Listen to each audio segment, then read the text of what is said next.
How many times you dug me? You don't want to fight me. Name when I ducked you. Hey, name you want to fight me when I had fights to fight Woodley. Every single time. Every single time. Go ask my manager, Dan Lumber. You think Dan Lumber's a liar? I'm asking you. Name one time. He's my manager. Name a time. Every single time. Name a time. Every single time. Name one. Guys. Last 3 months you've been name question for you. The fight that is more than 2 years in the making finally culminates this Saturday when champion Kamaru Usman meets former interim champion Colby Covington at UFC 245. A card which is stacked with 2 other championship fights in Max Holloway versus Alex Volkanovski and the champ Amanda Nunes fighting Germaine de Randamie. UFC 245 is a card you cannot miss out on, so do not wait. Sign up for ESPN Plus by clicking the link in the description and order UFC 245 pay-per-view today.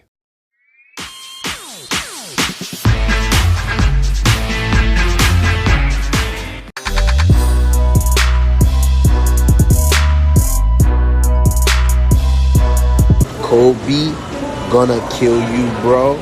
First of all, learn how to spell his name. Second of all, you worried about Kobe beating me. Why are you on my page? Watching me.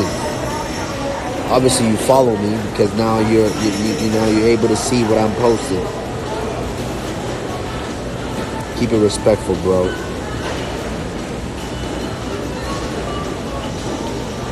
Some of these dudes ain't got no respect nowadays.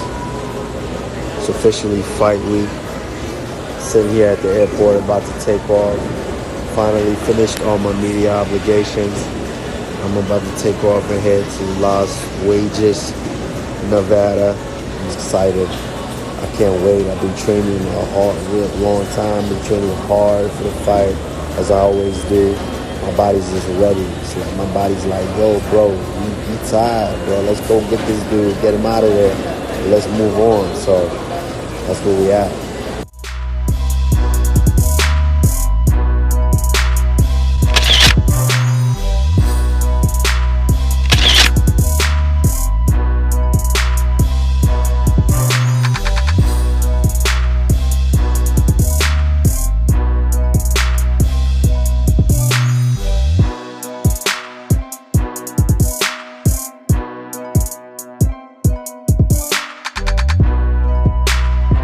I saw that you even embraced afterwards. What did he say anything to you? Because it seemed like he was handling it very well. You know, he just lost his heartbreaker, 4 seconds remaining. His lip is hanging, but yet it seemed like he was very gracious in defeat. What did he say to you afterwards? Nah, he was angry, and after I say, hey, thank you, man, I'll see you next time. Okay, so he was angry. Yeah, he was angry. Okay. What were you thinking going into that 5th round? Did you have a feeling that you were down at least 3 rounds and that you had to stop him to win that fight? Yeah, man. I mean, I know I was down. I was losing that fight, and my coach keep telling me, "Hey, man, you want to win this fight or no?" And then last round, he gave me the kick in the ass, and I was like, "Yeah." If he flipped, and I was keep pressuring, and for me, it feels like the fight was going really fast. You know, the minutes in the fight were going really fast. I'm like, hey, before you think the round is over. And I mean, it's 5 minutes, but it seems like it was like 30 seconds.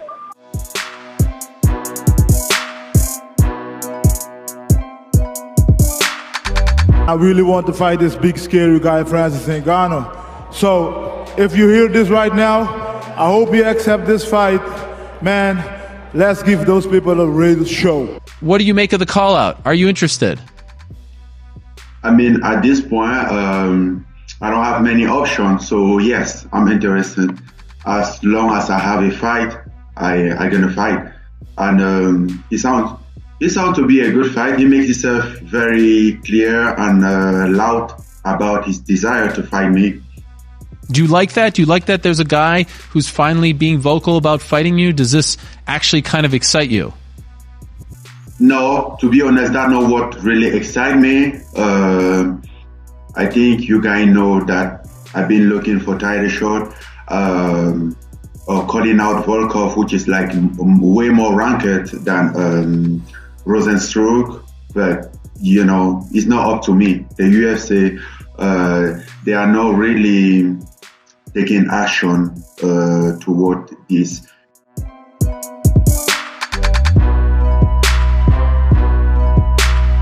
I got my purple belt from Gracie Baja Jiu-Jitsu today.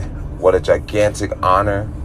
I am so proud. I am so grateful to be able to represent such a beautiful, awesome family banner. Awesome day. It was surreal. The emotions were extremely high today. The energy was beautiful. And I'll never forget the day.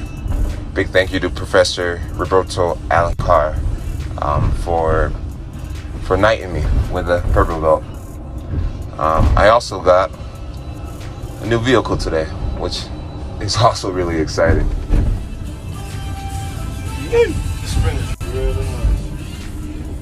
You can't tell me God ain't good.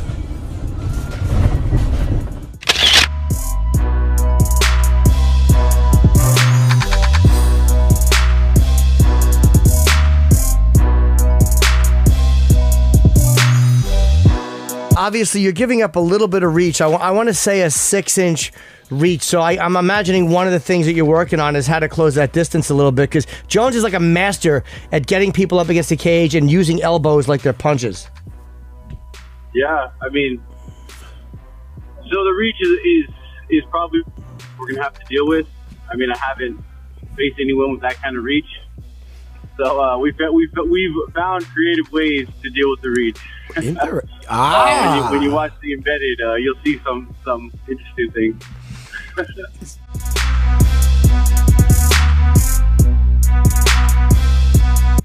Adesanya is another division, 84 kilos, and 205, 93 kilos. No, I can't fight in another division. Maybe heavyweight, but no middleweight. 100% I'm gonna fight Steve Miocic. 100%. Claro que eu luto com o Steve Miocic. Por que não? For sure, my friend. For sure. 100%. Yes! Yes!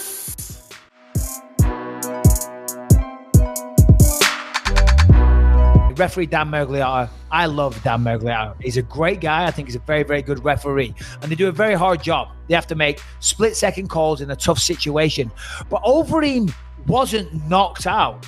Rozenstruik hits him, puts him down, smashes his lip wide open, and then thinks it's a walk-off knockout, right? Turns around and just walks away. But Overeem gets up, and then walks on opposite direction, walks away from Rozenstruik. But even still, you know, he's still on his feet. He wasn't knocked out. And then Mergliato waves the fight off. It was very unusual. No, here's the thing.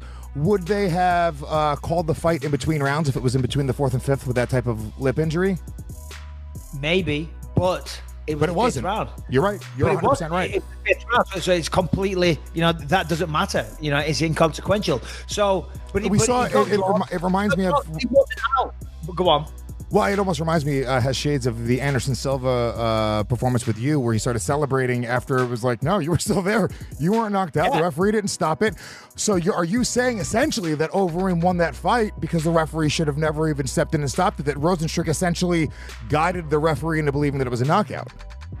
No, I'm not saying that, because, you know, the referee's decision is final and the fight was waved off, and that's just the way it is. So I'm not disrespecting Rozenstruik or Dan Mergliato by saying that. You know, the record stands. Rozenstruik won that fight. Simple as that. What I'm saying is that if I was Overeem, he's got grounds to be a little pissed off, a little bit annoyed, possibly, and I'm not a fan of doing this, the appeals, but he's certainly got a potential grounds there for a real appeal. You know what I mean? Sometimes you see people trying to have a decision overturned, you know, for whatever reason. I can't think of one right now, but it happens now and again. And I always think you're just onto a losing battle there. You're wasting everybody's fucking time. They're never going to do that. But in this occasion, I don't know, because he wasn't knocked out. He was not out, and he got back to his feet. He got back to his fucking feet, and then he was very shaky. I remember he was, when he got to his feet, though. If you remember, when he started going to his corner, he was wobbly.